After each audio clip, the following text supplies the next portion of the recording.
జన సైనికుల పైన, అదే విధంగా పవన్ కళ్యాణ్ పైన మాజీ మంత్రి, వైసీపీ కీలక నేత ఆర్‌కే రోజా కొన్ని కీలక కామెంట్స్ చేశారు. మరి ఆ కామెంట్స్‌ని ఏ విధంగా చూడాలి తెలుసుకునే ప్రయత్నం చేద్దాం. మనతో పాటుగా ప్రస్తుతం జూమ్ కాల్‌లో అటెండ్ అయ్యి ఉన్నారు కామన్ మ్యాన్ కిరణ్ గారు. నమస్తే అండి కిరణ్ గారు. నమస్కారం.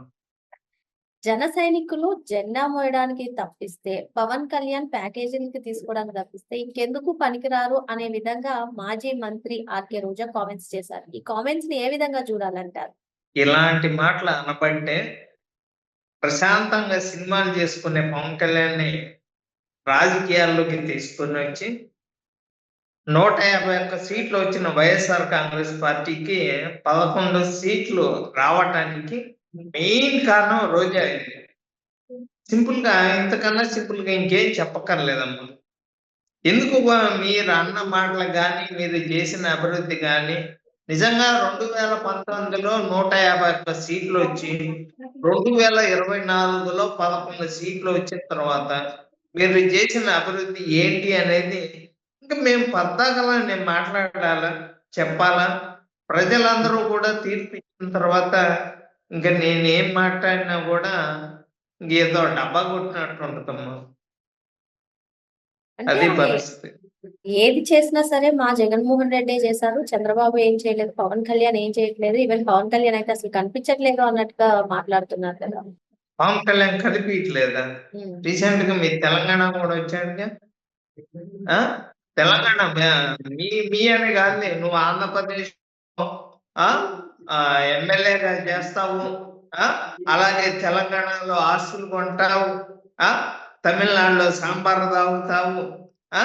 మొగుడినేమో తమిళనాడులో వదిలిపెట్టేసి నువ్వింకా రాజకీయాలు చేస్తా గెలవలేక జబర్దస్త్‌కి వెళ్ళలేక ఇలాంటి మాటలు ఇంకా మాట్లాడి నువ్వు ఒక్కసారి మాట్లాడినందుకే డిప్యూటీ సీఎం అయ్యాడు పవన్ కళ్యాణ్. ఇంకోసారి మాట్లాడావనుకో ఇంక తెలంగాణలో కూడా ఇంకో పదవి వచ్చిద్ది దానికి. తెలంగాణలో కూడా టీడీపీ, జనసేన ఇంకా దూకు అంటే మేము దూకట్లా. నువ్వు రెచ్చగొడుతున్నావు ఇంకా. నువ్వు అలా రెచ్చగొట్టే ఆంధ్రప్రదేశ్‌లో డిప్యూటీ సీఎంని చేసావు పవన్ కళ్యాణ్‌ని. కూటమి 164 సీట్లు రావడానికి కూడా నీ గొంతే కారణం.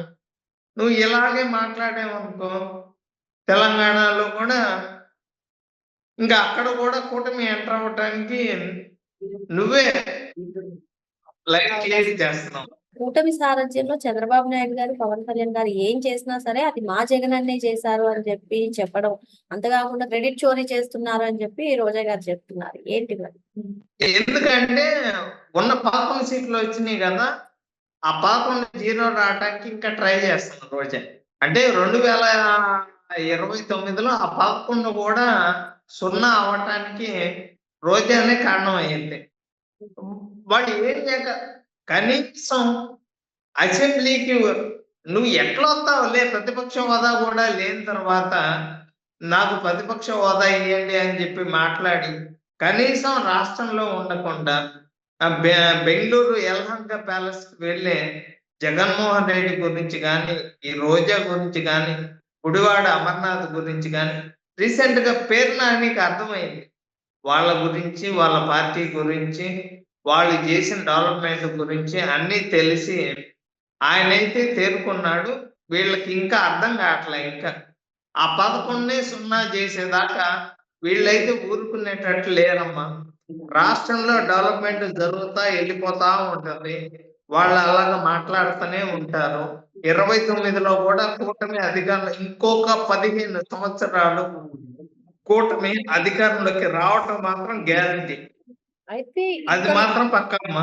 ఇక్కడ ఇంకో అంశం అండి. తన నియోజకవర్గమైన నగర్ నుంచి తనను మారుస్తున్నారని తెలిసింది. అందుకే కావాలని జగన్మోహన్ రెడ్డి దృష్టిలో పడడానికి ఇటువంటి కామెంట్స్ ఎక్కువగా రోజా గారు చేస్తున్నారని కూడా కొందరు అంటున్నారు. మరి అది నిజమేనంటారా? ఏమో అప్పుడు గోరంట్ల మాధవ్ కూడా తను నేను గుంటూరు జైలుకి నన్ను తీసుకెళ్తున్న టైంలో మరి ఆయన కూడా నా మీద దాడి చేసి మళ్ళీ హిందూపురానికి ఎంపీగా అవుదామని ఆయన నగర్‌లో మళ్ళీ ఆ!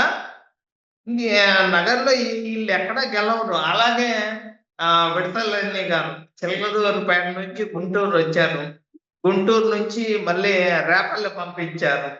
అలాగే ఎవరు కూడా వాళ్ళ నియోజకవర్గాల్లో గెలిచే పరిస్థితి మీరు ఏ నియోజకవర్గంలో నిల్చున్నా గానీ 26 జిల్లాల్లో అంటే ఇంకొక 2 జిల్లాలు పెంచారులే గానీ 28 జిల్లాల్లో మీరు ఎటు నుంచి ఎటు మారినా గానీ ఇయన్నీ కాదమ్మా.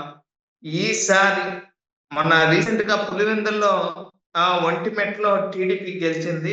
ఈసారి కడప జిల్లాలో కూడా 17 నియోజకవర్గాల్లో టీడీపీ అయితే గెలుస్తుంది అని నేనైతే ఖచ్చితంగా చెప్పగలను. అంటే ఇంకా రోజా మళ్ళీ గారు ఇంకో 15 సంవత్సరాలు కూటమే అధికారంలోకి వస్తుందమ్మా. అంటే ఇంకా రోజా గారు ఎమ్మెల్యేగా గెలిచే అవకాశమే లేదంటారా? ఎమ్మెల్యేగా గెలిచేది లేదు. కనీసం ముందు అసెంబ్లీకి రావటానికి కూడా వాళ్ళకి అర్హత లేదు. ప్రతిపక్ష హోదా కూడా లేదని చెప్పి వాళ్ళకైతే తెలిసి మాట్లాడుతున్నారో, తెలియక మాట్లాడుతున్నారో. మరి ఎక్కడుండి మాట్లాడుతుంది? ఏపీలో ఉండి మాట్లాడుతుందో, లేపోతే తమిళనాడులో ఉండి మాట్లాడుతుందో మాకైతే అర్థం కావట్లేదు. రోజాని నగరి ప్రజలే మర్చిపోయారు.